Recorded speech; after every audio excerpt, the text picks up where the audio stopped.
काम करण्याचे नियम हे ईट दॅट फ्रॉग या पुस्तकाचा मराठी अनुवाद आहे.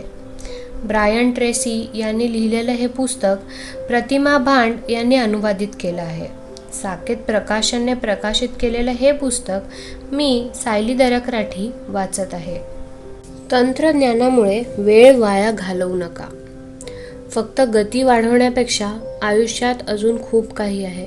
महात्मा गांधी. तंत्रज्ञान तुमचा सर्वात चांगला मित्रही ठरू शकतो आणि वाईटातला वाईट शत्रूही. 21व्या शतकात आपल्यावर चारी बाजूंनी माहितीचा वर्षाव होत आहे. अनेकांना वैयक्तिक आयुष्यात आणि व्यावसायिक जीवनातही प्रत्येक ठिकाणी इतर लोकांशी संवाद साधण्याची अनिवार्य गरज भासत असते.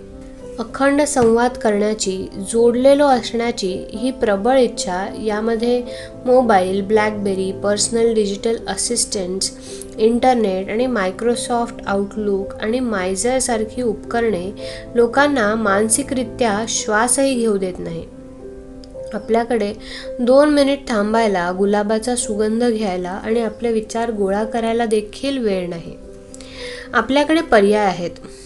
असे असले तरी देखील माहितीच्या स्फोटातील युगात देखील अनेक शक्तिशाली, कष्टाळू आणि उच्च उत्पादक लोक तंत्रज्ञानाचे गुलाम बनलेले नाहीत.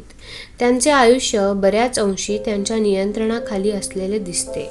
बिल ग्रॉस एक संचय म्हणजे फंड व्यवस्थापक आहेत. त्यांच्यावर $600 बिलियन जास्त फिक्स इन्कम फंड्स आणि बॉन्ड्सच्या नियोजनाची जबाबदारी आहे.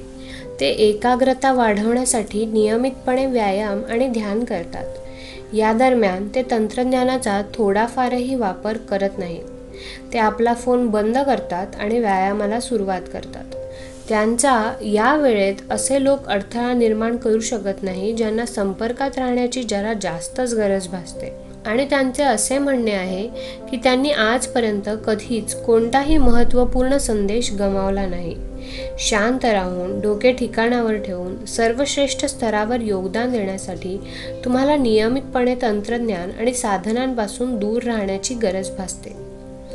जर तुम्ही बेसावध राहिलात तर ते तुमच्या आयुष्यावर स्वार होण्याची शक्यता असते. अधीन होऊ नका. काही दिवसांपूर्वी मी वॉशिंग्टनमध्ये व्यवसायातील उच्चपदस्थ व्यक्तींसमवेत दुपारचे जेवण करत होतो. जेवणापूर्वी आयोजकांपैकी एकाने उठून एक छोटीशी प्रार्थना म्हटली. प्रत्येकाने डोळे बंद ठेवून मान झुकवून प्रार्थना केली. प्रार्थना संपताच जेवण सुरू झाले. असे वाटत होते की जणू काही त्या प्रार्थनेचा माझ्या टेबलावर बसलेल्या 8 पैकी 4-5 लोकांवर चांगलाच प्रभाव पडला होता. जेवण वाढले गेल्यानंतरही त्यांची मान खालीच होती आणि हात मांडीवरच होते. कदाचित ते दिवसभरातील गहन प्रश्नावरील खोलवर विचारांत गढून गेले असावेत. मग मला कळले की ते प्रार्थना करतच नव्हते. ते तर सर्व मोबाईलमध्ये बुडालेले आहेत. ते ईमेल पाठवत होते आणि आपल्या छोट्याशा कीबोर्डमध्ये असे काही गुंतले होते जणू काही एखादा किशोरवयीन मुलगा व्हिडिओ गेम खेळण्यात व्यस्त आहे. त्यांना आजूबाजूच्या जगाची जाणीव देखील नव्हती. ते तर फक्त संदेश पाठवण्यात आणि घेण्यात बुडालेले होते. त्यापैकी बरेचसे संदेश तर तिथे बसलेल्या व्यक्तींसाठीच होते. ते सगळे तंत्रज्ञानाच्या जाळ्यात अडकलेले होते. खरं तर ते सूचनेच्या आदानप्रदान करण्याच्या सागराच्या तळाशी गेले होते, ज्यात ते बुडाले होते. तंत्रज्ञान तुमचा मित्र आहे. आधुनिक तंत्रज्ञानाचा उद्देश बऱ्याच मर्यादेपर्यंत प्रत्येक प्रकारच्या माहितीची गती, कार्यकुशलता आणि स्पष्टतेला वाढवणे हा आहे. तंत्रज्ञानाचा उद्देश आपल्या आयुष्याची गुणवत्ता वाढवण्यासाठी आपल्याला मदत करणे हा आहे. ते आपली प्रमुख कामे वेगाने संपवण्यात आपली मदत करते. तंत्रज्ञान आपल्यासाठी महत्त्वपूर्ण असलेल्या लोकांशी संवाद साधण्याचे काम पूर्वीपेक्षा अधिक वेगाने आणि अधिक कार्यकुशलतेने करण्यास मदत करते. पण आपण लवकरच संवाद साधण्याच्या उपकरणांच्या आहारी जाऊ शकतो. लोक सकाळी उठताच ताबडतोब बघतात की कोणी फोन केला होता का, कुणाचा व्हॉइसमेल मेसेज आला आहे का. त्यानंतर ते कम्प्युटरकडे धाव घेतात आणि रात्रीतून कोणी ईमेल केला का हे बघतात. ते ऑफिसमध्ये फोन करून माहिती घेतात की मागील काही तासांमध्ये कोणी असे काही म्हटले किंवा केले का ज्याविषयी त्यांना माहिती होणे आवश्यक आहे. ते दर 5-6 मिनिटानंतर आपले Microsoft calendar, personal digital assistants, blackberry यंत्र आणि इतर संवाद यंत्रांची पाहणी करून खात्री करतात की त्यांच्याकडून एखादा संदेश मिळवायचा राहिला तर नाही ना. हे हाताबाहेर जायच्या आधी थांबायलाच हवं. आपला वेळ परत घ्या.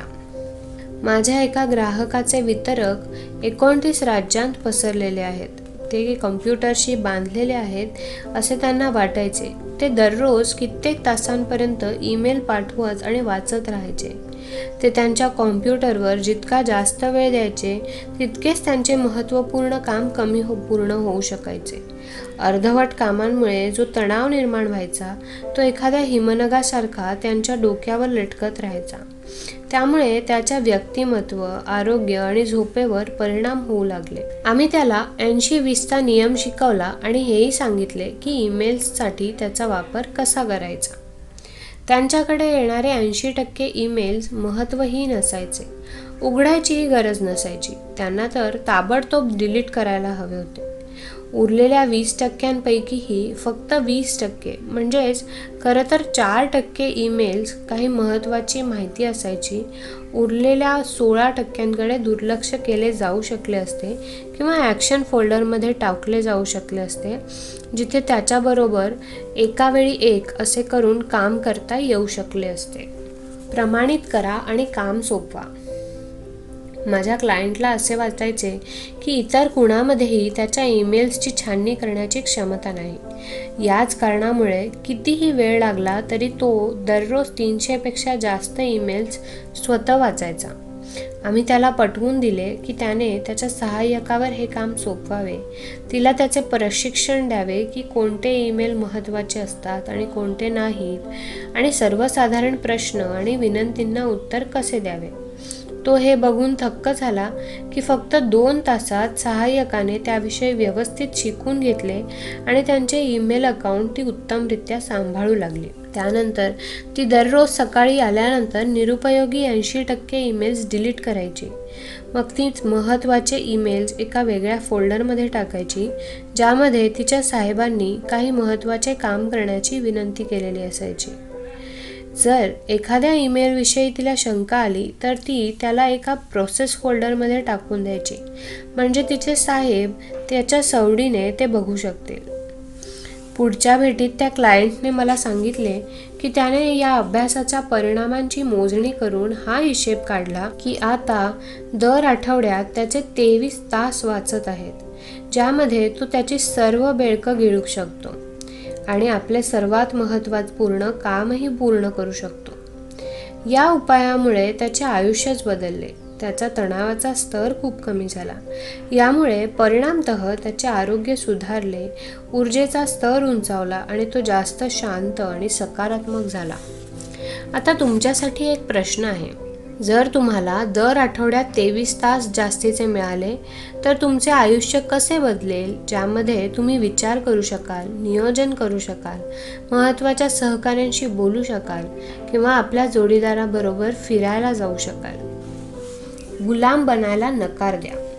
फॉर्च्यून नियतकालिकाच्या एका पत्रकाराने काही दिवसांपूर्वी लिहिले होते की जेव्हा मी 2 आठवड्याच्या सुट्टीनंतर ऑफिसला परतलो तेव्हा 700हून अधिक ईमेल्स माझी वाट बघत होते. मला याची जाणीव झाली की या सर्वांना उत्तर देण्यास आठवडा लागेल. त्यामुळे या दरम्यान तो आपल्या टेबलावरील इतर प्रोजेक्ट्सवर काम करू शकणार नाही. एक दीर्घ श्वास घेऊन आयुष्यात पहिल्यांदाच त्यांनी डिलीट ऑल बटन दाबून 700 ईमेल्स नेहमीसाठी संपवले. मग तो त्या प्रोजेक्ट्समध्ये व्यस्त झाला जे खरोखरच त्याच्यासाठी व कंपनीसाठी खूप महत्त्वपूर्ण होते. त्याचे स्पष्टीकरण साधे होते. मला याची जाणीव झाली आहे की कोणी मला ईमेल पाठवण्याचा अर्थ हा नाही की त्यांनी माझ्या आयुष्यातला एका तुकड्यावर ताबा मिळवला आहे आणि मला त्याचे उत्तर आत्ता किंवा नंतर कुठल्याही परिस्थितीत द्यावेच लागेल. आणि याशिवाय मला असेही वाटले की जर एखादा ईमेल खरोखरच महत्त्वाचा असेल तर तो पाठवणारा परत ईमेल पाठवेल. आणि अगदी तसेच झाले. मालक नाही, नोकर. आपल्या व्यवसायात किंवा वैयक्तिक आयुष्यात छोट्या बाबीच मोठा फरक निर्माण करतात. त्यावर लक्ष केंद्रित करण्यासाठी तुम्हाला स्वतःला शिस्तबद्ध करावे लागेल. म्हणजे तुम्ही तंत्रज्ञानाला आपले मालक नाही तर सेवक मानाल. तंत्रज्ञान तुम्हाला मदत करण्यासाठी आहे, अडथळा आणण्यासाठी नव्हे. तंत्रज्ञानाचा उद्देश गुंतागुंत, गोंधळ आणि तणाव निर्माण करणे नाही. त्याचा उद्देश तर आपल्या जीवनाला सोपे आणि सहज बनवणे आहे. तंत्रज्ञानाला हाताळण्याचा एक खूप चांगला नियम म्हणजे फक्त त्यांना बंद ठेवणे असा आहे. सकाळी उठताच कुठलेही संवाद यंत्र चालू करण्याच्या इच्छेचा विरोध करा. रेडिओ बंद राहू द्या, आपला मोबाईल बंद राहू द्या, कॉम्प्युटर बंद राहू द्या. जोपर्यंत तुम्ही संपूर्ण दिवसभराची योजना बनवून कामामध्ये सुसंगती आणत नाही, तोपर्यंत उपकरणांशी जोडले जाऊ नका. तुमच्या आयुष्यात जाणीवपूर्वक शांतता प्रस्थापित करा, जी भंग करून एखादी वस्तू किंवा व्यक्ती तुमच्यापर्यंत पोहोचू शकणार नाही. नियमितपणे थांबण्याची आणि शांतता अनुभवण्याची स्वतःवर जबरदस्ती करून आपली आंतरिक शांती कायम ठेवा. अनेकदा जास्त महत्त्वाची कामं करण्यासाठी तुम्हाला कमी महत्त्वाची कामं सोडावी लागतात. स्वतःला विचारत राहा, इथे महत्त्वाचे काय आहे? तुमच्यासाठी कामामध्ये काय मिळवणे महत्त्वाचे आहे? तुमच्या वैयक्तिक आयुष्यात काय महत्त्वाचे आहे? जर तुम्ही फक्त 1-2 कृती करू शकता तर त्या कोणत्या असतील? सतत संपर्क आवश्यक नाही.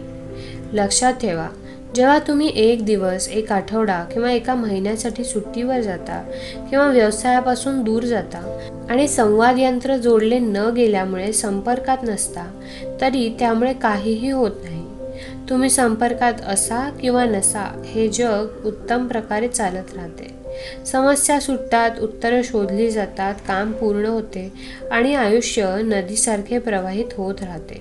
खूप कमी कामे इतकी महत्त्वाची असतात की ती थांबवणे शक्य नसते. लोक माझ्या सेमिनार्समध्ये नेहमी मला विचारतात, तुम्हाला वर्तमानपत्र वाचून, TV बघून, रेडिओ ऐकून ताज्या बातम्या जाणून घेणे गरजेचे वाटत नाही का? मी त्यांना सांगतो, जर या बातम्या खरोखरच महत्त्वाच्या असतील तर कोणी ना कोणी तुम्हाला सांगेलच.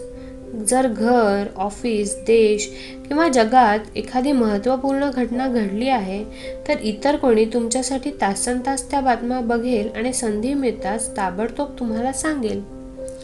बरेच लोक वर्तमानपत्र बंद करतात, TV वर बातम्या बघणे सोडून देतात आणि रेडिओ ऐकणेही बंद करतात. पण आश्चर्याची गोष्ट ही आहे, तरी देखील सर्वात महत्त्वाच्या विषयातील त्यांचे ज्ञान चांगले असते. कोणी ना कोणी नेहमी त्यांना नवीन माहिती देत राहतात. तुम्ही देखील असेच करायला हवे. रोज सकाळी एक बेडूक गिळून घ्या. आजच तुमच्या दैनंदिन कामकाजात शांततेचे कालखंड निर्माण करण्याचा संकल्प करा. सकाळ संध्याकाळ 1-1 तासासाठी सर्व संवाद यंत्र आणि टेक्नॉलॉजी बंद करा. यामुळे जे होईल ते बघून तुम्ही आश्चर्यचकित व्हाल. काहीच होणार नाही. प्रत्येक आठवड्यात एक टेक्नॉलॉजी विरहित पूर्ण दिवस घालवण्याचा संकल्प करा. यामध्ये तुम्ही तुमच्या कॉम्प्युटरला हात लावणार नाही, तुमचा ब्लॅकबेरी तपासणार नाही किंवा टेक्नॉलॉजीच्या जगाशी संपर्क करण्याचा कोणताही प्रयत्न करणार नाही. आवाजाशिवाय, कोणत्याही संपर्काशिवाय रात्रीपर्यंत तुमचे डोके शांत आणि रिकामे होईल. तुमच्या मानसिक बॅटरीला रिचार्ज होण्यासाठी वेळ दिल्याने आणि संवादाच्या अनंत उपकरणांपासून मुक्ती मिळवल्याने तुम्ही जास्त शांत, जागरूक आणि चौकस व्हाल.